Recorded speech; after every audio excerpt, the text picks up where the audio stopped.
Hello and welcome back, my fairies. I'm Matsuyorific, and I apologize for the wait on this video. I was sick this past weekend, so yeah, and I'm still somewhat getting over it. I know I get sick a lot here. Yeah, I'm finally feeling better, so hey, let's go ahead and review this new episode. So, yeah, we are back with episode, I think this is 5 of Pokemon Horizons. Episode 5. So, last time we got to see Liko finally met Roy. He's finally been introduced to us, and they kind of went their own separate ways at the end of the last episode, but Roy still has the Rising V's flag, and he's still going to be interested in the ship, the airship that they've got.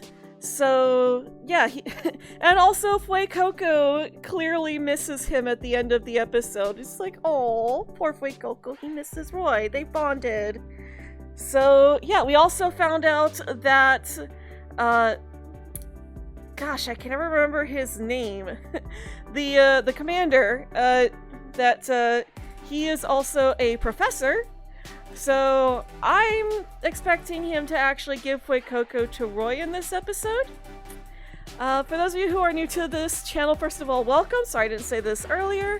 The way we do things here is I like to talk about what we already know about the episode, and what happened in the previous episode.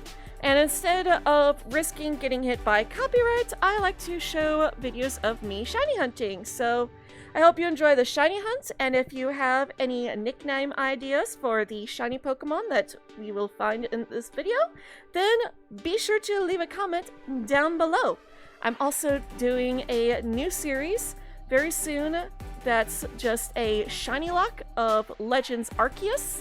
So I hope you look forward to that, because it's going to be a lot of fun. We've already got our first starter, which was a really cool find. So I hope you guys look forward to that series when I'm able to start posting it. But without further ado, I'm going to go ahead and watch episode 5, and I will be right back to tell you guys my thoughts. Alright, so we got another cliffhanger. So, as predicted, Roy ends up sneaking. Well, I didn't predict this part, but Roy ends up sneaking on to the Rising V's ship, and ends up getting caught by Captain Pikachu, which then draws everyone else out to investigate what exactly is going on. It's like, oh, Captain found an intruder. Oh, but it's just Roy. And Roy explains that, you know, he really wanted to see Fuecoco again, and he wants to be Fuecoco's partner. Well, he doesn't quite say that. Liko is the one who figured out that he wanted to be Fuecoco's partner. And then Roy's like, yeah, that. Yeah, I think that's what I want. So Freed, the guy who I keep forgetting his name until I watch the episode and then I remember his name. But Freed tells him, like, yeah, that's great that you want to be Fuecoco's partner, but it's also important to think about what Fuecoco wants. Does Fuecoco also want to be your partner? So they invite Roy to stay the night and, you know, bond with Fuecoco, but unfortunately they can't find Fuecoco. So he just sort of, you know, hangs out with Liko all night, and in the morning he leaves some berries for Fuecoco to find. And at breakfast, they talk more about the ship and not being able to get the materials, and that's when Roy comes up with the idea of using the forest Pokemon, which is a great idea, but then they ask, well, how is that going to work? And Roy acts like he doesn't know how exactly that's going to help. So he's like, oh, let's go talk to the Elder. And that part did feel kind of off to me. It's like, it kind of felt like they were just trying to force a reason for them to go and talk to the Elder again and be like, wait, it's the Elder? You're Roy's grandpa? I didn't know that's who you were talking about. And then he serves them up some mochi, and they see the 3 balls on a stick and think, oh, this reminds me of Caterpie and Weedle. that's what we could do. We can use their string shot to patch up the holes on the ship, and then we could get Scyther to cut it. And it's like, that seems so obvious before, though. Like, when Roy brought up using the Force Poker, I'm like, yeah, that's a good idea. They could use string shot to cover up the holes. And then they're like, but how do we do that? Oh, wait, now that I see this and I'm thinking about Caterpie and Weedle, that just seems so forced. I'm sorry. It felt like padding, to be honest. So I gotta take off some points for the episode there.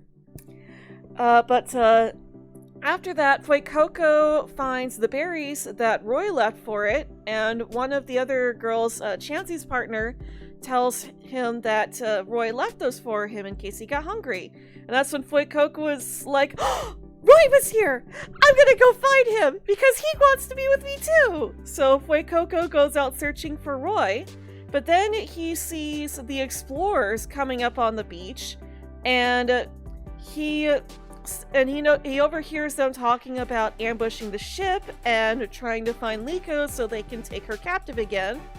And so Fuecoco decides to go off and find the others to warn them.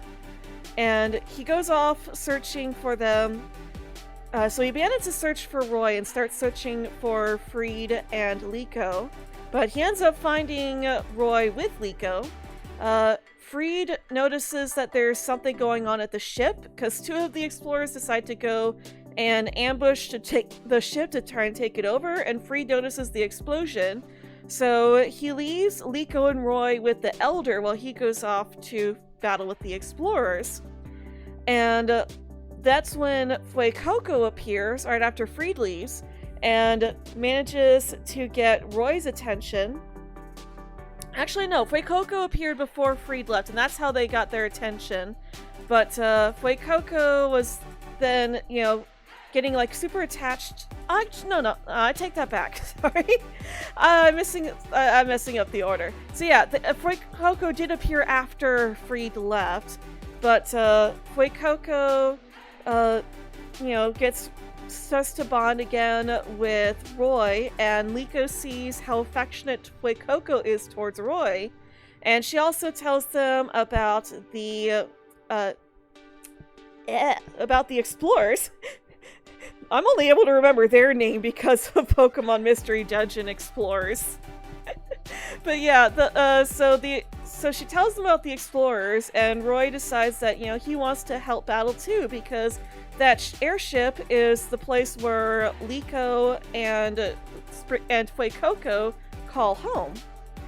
So they go off to the forest to talk to the forest Pokemon, and they both start trembling, but their partners are able to help them to calm down and regain their determination to go help. So they grab the forest Pokemon and they go to help out, and Roy goes to battle and he takes over for the Chansey trainer, who took over for the Rockruff and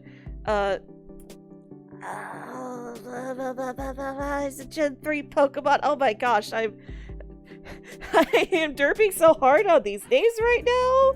Oh my goodness, Metagross. Oh my gosh, how did I forget Metagross's name? What the heck? I've been playing this game since I was 10 years old. What the heck?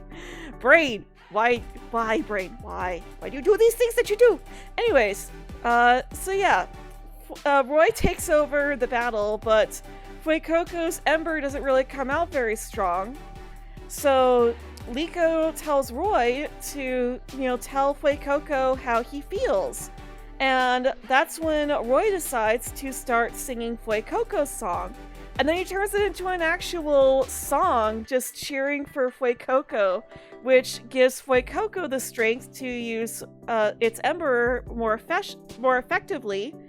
Not sure how that works on a Rhydon, which is a rock and ground type, so it's pretty resistant to fire, but they still managed to pull it off.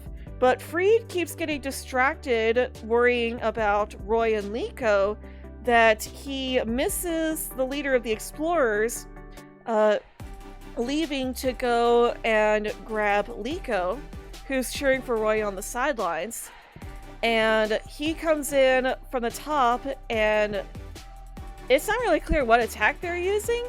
They might just be using Air Slash, because he's been using Air Slash against Charizard. But he whips up a gust of wind to create a a tornado of sand around Liko to sort of isolate her from the others.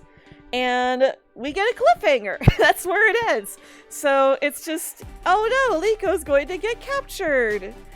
So that's where the episode ends. All in all, aside from the filler, this wasn't a bad episode, but it was still kind of weak in that middle part where it's just like, oh, it's kind of a contrived reason for them to be at the village when they were already going to split up anyways. They could have just split them up by having Freed take Liko and Roy to go talk to the forest Pokemon, and then everything else happens. And then that's when Fuecoco finds them.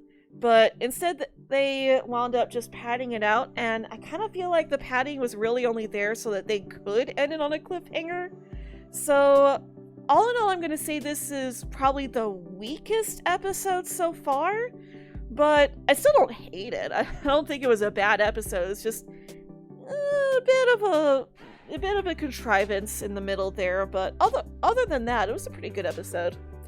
And if you enjoyed this video, then I hope you like this video, comment down below, and subscribe for more videos from me. We do all sorts of fun stuff on this channel, including playing video games. We do. Oh my goodness, I can't even get my outro right today. What is wrong with me, brain? Why do you fail me? We talk about we sometimes talk about cartoons and anime, and we also do arts. So I hope you ring that bell icon to never miss a video.